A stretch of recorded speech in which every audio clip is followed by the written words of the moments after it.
কি দেখে ট্রেড নিলাম এই কনসেপ্টটা শেখার পর আপনারা ডেইলি $20 থেকে $30 ইজিলি আর্ন করতে পারবে। এই 1-2 দিনে গোল্ড আসলে কি করবে, বাই সাইডে যাবে না সেল সাইডে যাবে। তো এই ট্রেডটা আমি কি দেখে ট্রেড নিলাম, কোন সেটআপে ট্রেড নিলাম এবং যারা স্মার্ট মানি থাকে তারা কিভাবে রিটেলার ট্রেডারদের ট্র্যাপ করে তারা রিয়েল একটা মুভ দেয়, ঠিক আছে, সবকিছু এক্সপ্লেন করব। অ্যান্ড আপনারা এই কনসেপ্টটা শেখার পর আপনারা ডেইলি $20 থেকে $30 ইজিলি আর্ন করতে পারবেন। এবং আমরা লাস্টে দেখব কি যে এই 1-2 দিনে গোল্ড আসলে কি করবে, বাই সাইডে যাবে না সেল সাইডে যাবে। তো চলুন ট্রেডিং ভিউ যাওয়া যাক। এই ট্রেডটা আমি পুরোটা এক্সপ্লেন করব যে আসলে আমি কি দেখে ট্রেড নিলাম, একদম সিম্পলি ওয়ে, কোনো অ্যাডভান্স কোনো কিছুই নাই। সো দেখতে পাচ্ছেন এটা হচ্ছে ট্রেডিং ভিউর চার্ট। আমরা এখন ট্রেডিং ভিউ চলে আসছি। যদি এখন আমরা ট্রেডিং ভিউ 5 মিনিটের চার্টে দেখি তাহলে মার্কেট পুরোটাই সাইডওয়েজ হওয়ার কারণ ইউএসএ ব্যাংক হলিডে, ঠিক আছে। তো আমরা যদি আজকে দেখি তাহলে হচ্ছে কি পুরোটাই সাইডওয়েজ মার্কেট। তো আমরা কোথাও এন্ট্রি পাইনি আজকে। আর যদি ব্যাক থেকে দেখি মার্কেট তাহলে আপ ট্রেন্ডে আছে মার্কেট। সো এখানে আমি যে জিনিসটা দেখেছি সেইটা হচ্ছে ক্লিয়ার করে বুঝাই আমি। দেখুন এইখান থেকে সেল একটা স্ট্রং একটা সেল আসছে।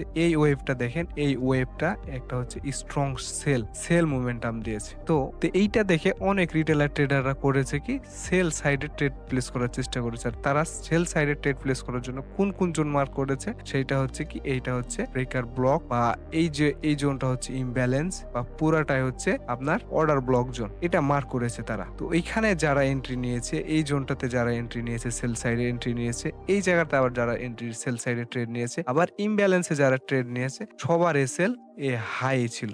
আর আমরা তো জানি সবাই এসএমসিরা কখনোই আমাদেরকে ইজিলি প্রফিট করতে দেয় না। তো মার্কেট দেখেন সবার এসএল উপরে পড়ে আছে, আর স্মার্ট মানিরা সেটাকে ইজিলি ভাবে ফাইন কিউট করে এসএল টার্ন করে মার্কেট ড্রপ দিয়ে দিয়েছে। কি করতে যাচ্ছে আমরা সেটা ইজিলি ভাবে বুঝতে পারছি। তো দেখতে পাচ্ছেন অলরেডি প্রায় 56+। 1-2 দিনে গোল্ড আসলে কি করতে যাচ্ছে সেটা আমরা দেখবো এখন। 1 ঘন্টা টাইম ফ্রেমে যাই, low lower high lower low, ঠিক আছে। দেন এইটা হচ্ছে শোল্ডার, এটা হচ্ছে হেড, দেন এটা হচ্ছে শোল্ডার। এখন আমাদের বেস্ট এন্ট্রি বাই সাইডের এন্ট্রি সেট আপ নেওয়ার জন্য এই শোল্ডারে যে এই রেজিস্ট্যান্স জোনটা আমি রেড জোনটা মার্ক করে রেখেছি, এইটার উপর যদি 1 ঘন্টা টাইম ফ্রেম ক্যান্ডেল ক্লোজ দেয় এরকম, ঠিক আছে, দেন আমরা এটা রিটেস্টে বাই সাইডে দেখবো গোল্ড। এভাবে স্লোলি এই জোন অবধি গোল্ড চলে আসবে।